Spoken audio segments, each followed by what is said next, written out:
ആശാനെ, ഇതെന്തു ആശാനെ? സംഗതി എനിക്ക് ആശാനേക്കായാലും കഴിവുണ്ടെങ്കിലും ആശാൻ എന്നെ സല്യൂട്ട് അടിക്കാനൊന്നും ഞാൻ സമ്മതിക്കത്തില്ല. എടോ, ഇത് തനിക്കുള്ള സല്യൂട്ടല്ല, പാകിസ്ഥാനെതിരെ പോരാടിയ ഇന്ത്യൻ പോരാളികൾക്കുള്ള സല്യൂട്ടാ. CMA ആശാരിന് എന്ത് പറ്റി? ആശാരി ഇരിക്കി. പാകിസ്ഥാനെ ചുട്ട മറുപടി കൊടുക്കാനേ മിറാഷ് 2000 തന്നെ വേണ്ടി വന്നില്ലേ? നമ്മുടെ മിറാഷ CM. അത് ശരിയാ. ആശാൻ യുദ്ധവാർത്തയൊക്കെ അറിഞ്ഞ് രാജ്യസ്നേഹം പൂത്ത് ഭ്രാന്തനായിട്ട് നടക്കുകയാണെന്ന് തോന്നുന്നു. വെറുതെ അല്ല, വല്ലാത്തൊരു ആവേശം. ഞാൻ മാത്രമല്ല, ഇന്ത്യക്കാര് മൊത്തത്തിലേ ആവേശത്തിലാ. അത് ശരിയാ. നമ്മള് ബലാക്കോട്ടും ചകൂട്ടിയും മുസാഫറാബാദും ഒക്കെ തകർത്തില്ലേ? എന്റെ ആശാനെ, ഇപ്പോ പാർട്ടിയും സർക്കാരും ഒരു യുദ്ധാന്തരീക്ഷം ഫേസ് ചെയ്തുകൊണ്ടിരിക്കുകയാണ്. ആശാനെ, തെഞ്ഞോട് നോക്കി. ആശാൻ ഇപ്പോഴത്തെ അവസ്ഥയിലെ കേരളത്തിലോട്ടൊന്ന് ഇറങ്ങി വാ. ഹൈക്കോടതിയുടെ പുതിയ ഉത്തരവ് കേട്ടില്ലേ? 10 ദിവസത്തിനുള്ളിൽ പൊതുനിരത്തിലെ എല്ലാ ഫ്ലെക്സുകളും മാറ്റണമെന്ന്. പാർട്ടിയെ അത് ബാധിക്കും, സർക്കാരിന്റെ പ്രചാരണത്തെയും ബാധിക്കും. CMA, ഈ ഉത്തരവിനെതിരെ നമുക്ക് ഈസിയായി യുദ്ധം ചെയ്യാന്നേ. അത് ശരിയാ. കോടതിയിലേക്ക് സ്റ്റാഫിനെ വേണം, ഉപകരണങ്ങളൊക്കെ വേണമെന്ന് പറയുമ്പോഴേ നമുക്കതിനെ വിപ്ലവകരമായിട്ട് അങ്ങ് അവഗണിച്ചാൽ മതി. നമുക്ക് വേറൊരു പണി കിട്ടിയിട്ടുണ്ട്. കഴിഞ്ഞ ജനുവരി 8-9 തീയതികളിൽ നടന്ന പണിമുടക്കില് പങ്കെടുത്ത ആളുകളെ നമ്മൾ സപ്പോർട്ട് ചെയ്തില്ലേ? അത് കോടതിക്ക് പിടിച്ചിട്ടില്ല. എനിക്കാണെങ്കിലേ ഇടുക്കിയിലേക്ക് ചെല്ലാൻ മേല. 2 മാസത്തിനുള്ളിലേ 7 കർഷകരെ ആത്മഹത്യ ചെയ്തിരിക്കുന്നത്. ഇപ്പോ പല പാർട്ടി കമ്മിറ്റികളും ജാഥയുള്ളത് കൊണ്ട് വല്ലാത്തൊരു പ്രതിസന്ധിയിലാണ്. CM ആ കാര്യത്തിലേ ടെൻഷൻ ആകണ്ട. നമ്മുടെ നയങ്ങളെ മാറ്റിക്കൊണ്ടിരിക്കുകയാണല്ലോ. കാലത്തോട് തികഞ്ഞ അനുഭവം പ്രകടിപ്പിച്ചുകൊണ്ട് നമ്മൾ മാറിക്കൊണ്ടിരിക്കണം. അങ്ങനെയാണെങ്കിലേ ഞാനൊരു നല്ലൊരു മാറ്റം പറയട്ടെ. എന്താണ് ആശാ പറ? ഇന്ത്യയിൽ 5 വിമാനത്താവളങ്ങളെ അദാനി ഗ്രൂപ്പിനെ ഏൽപ്പിക്കാൻ പോകുന്നത്. നമുക്ക് പാർട്ടിയെയും അവരെ ഏൽപ്പിച്ചാലോ?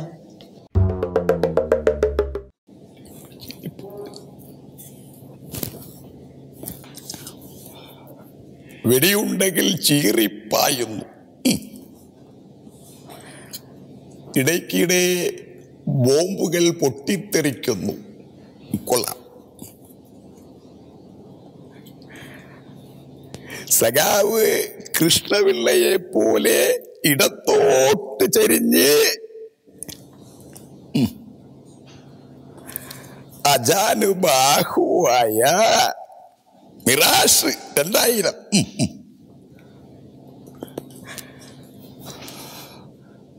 ബാലക്കോട്ടയിലേക്ക് ലക്ഷ്യമാക്കി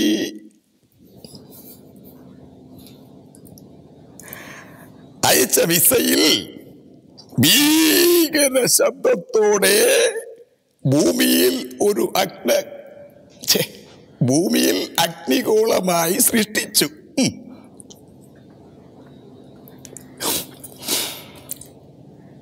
ജയ്ഷയിലെ കട്ടപ്പയും പരിവാരങ്ങളും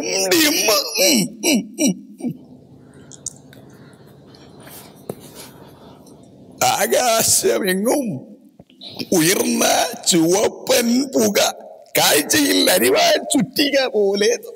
സഖാവേ, ഞങ്ങളുടെ നേരെ മിറാഷ് പ്രയോഗിക്കില്ലേ പ്ലീസ്? സഖാവേ, ഞങ്ങളുടെ നേരെ ബോംബിടല്ലേ? അല്ല, നിങ്ങളിതിപ്പോ എപ്പോ വന്നു? ഞാൻ അറിഞ്ഞതേയില്ല. ഞാനൊരു നോവൽ എഴുതുകയായിരുന്നു. ഓഹോ, ഈ പ്രായത്തിൽ പത്രപ്രവർത്തനത്തിൽ കൈവച്ചു അല്ലേ? ആശാനെ, കൈവച്ചോ എന്ന് ചോദിക്കരുത്, കാൽ വച്ചോ എന്ന് ചോദിക്കണം. വെറുതെ എന്തിനാ ആ ഗാന്ധി മോഹന്റെ ചിഹ്നത്തിന് പരസ്യമാകുന്നത് അല്ലേ? സഖാവേ, ഏത് പത്രത്തിലേക്കാ യുദ്ധവാർത്തകൾ എഴുതുന്നത്? അതിനെ പത്രം തന്നെ വായിക്കണമെന്നില്ലല്ലോ. പിന്നെ ഇന്നത്തെ പത്രം വായിച്ചപ്പോ എനിക്കൊരു പൂതി. ആത്മകഥയിൽ ചേർക്കാൻ എന്തുകൊണ്ട് യുദ്ധാനുഭവം പാടില്ല? വെറുതെ AC റൂമിലിരുന്ന് പത്രക്കാരെഴുതുന്ന പൊടിപ്പും പൊങ്ങലും ഒക്കെ നമ്മൾ എന്തിനു വായിക്കണം അല്ലേ? അത് ശരിയാ. യുദ്ധം തൊട്ടടുത്ത് നിന്ന് കാണുന്ന പോലെ അല്ലയോ ചിലർ എഴുതി വെക്കുന്നത്? എഴുത്തും കണക്കാ, പറച്ചിലും കണക്കാ. രാജസ്ഥാനിലെ പ്രധാനമന്ത്രി പ്രസംഗിച്ചത് കേട്ടില്ലേ? ഭാരതത്തിന് പറ്റിയ ആൾക്കാരെ ഇപ്പൊ ഭരിക്കുന്നതെന്ന്.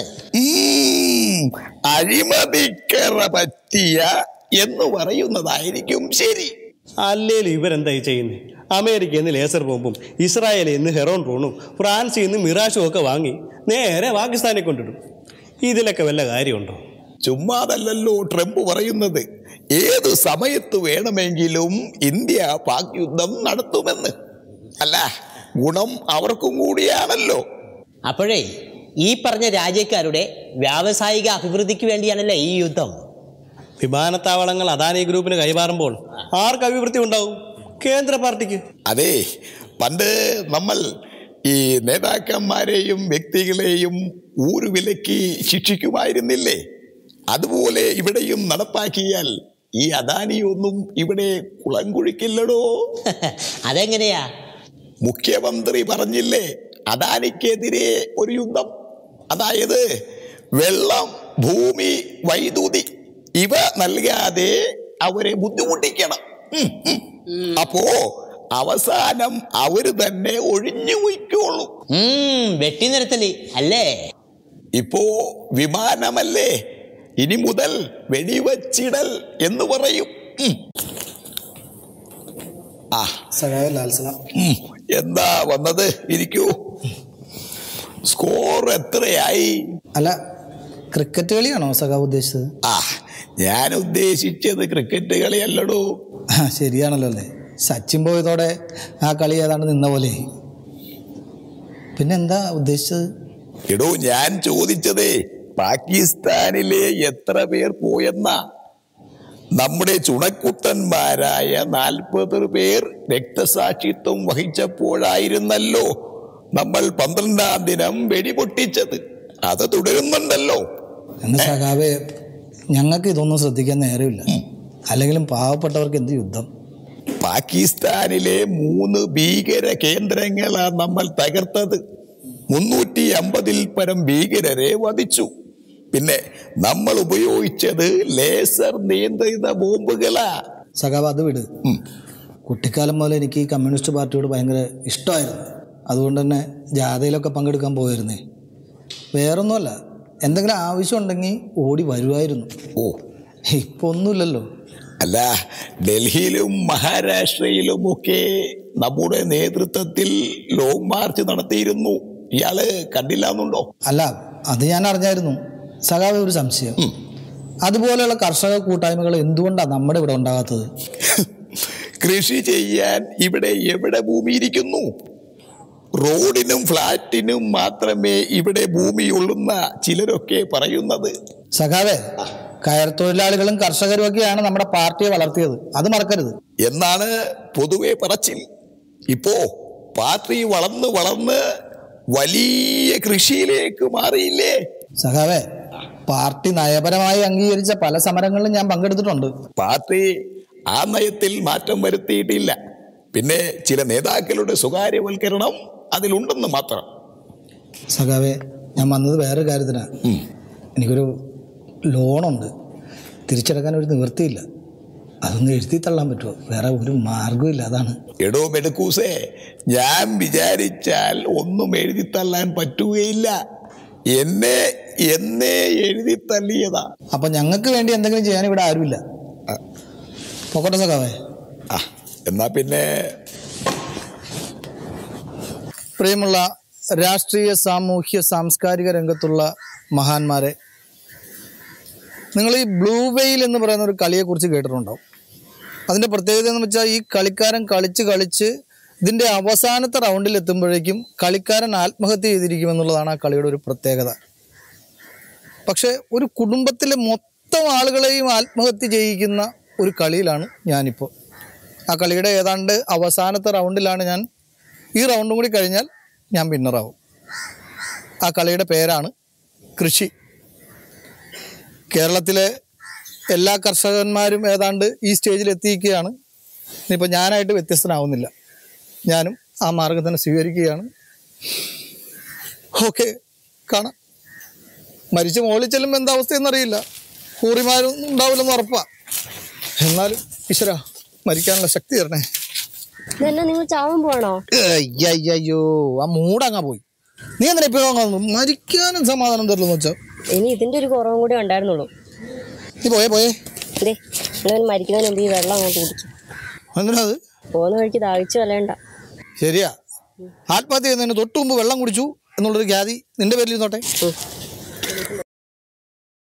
ഓക്കെ, അതെ, നീ പോയിക്കോ. പോവാൻ നോക്കിയേ. ഇത് മനുഷ്യ കേരളത്തിൽ കിടന്ന ഒരു കർഷകൻ ആത്മഹത്യ ചെയ്താൽ ആരും ശ്രദ്ധിക്കുകയില്ല, അതിൻ്റെ പേര് ദുഃഖിക്കത്തുമില്ല.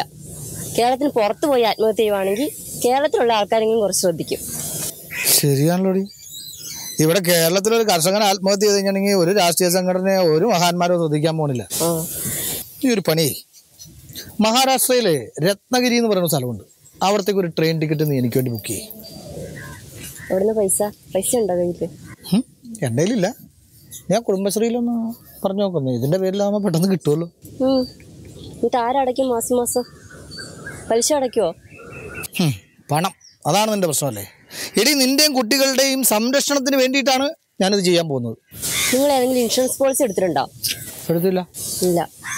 ഏതെങ്കിലും രാഷ്ട്രീയ പാർട്ടിയിൽ രക്തസാക്ഷിയായെന്നുള്ളൊരു പേരെങ്കിലും കിട്ടുമോ? അത് കിട്ടൂല്ലോ. പിന്നെ ഭീകരാക്രമണത്തിൽ കൊല്ലപ്പെട്ടാന്നുള്ള പേര് കിട്ടുമോ? ഇല്ല. ഇല്ല. പിന്നെ എങ്ങനെ നിങ്ങൾ ഞങ്ങളുടെ സംരക്ഷണം ഉറപ്പാക്കുന്നത്? നീ പിന്നെ എൻ്റെ കണ്ണുറപ്പിക്കാനുള്ള സീമേ.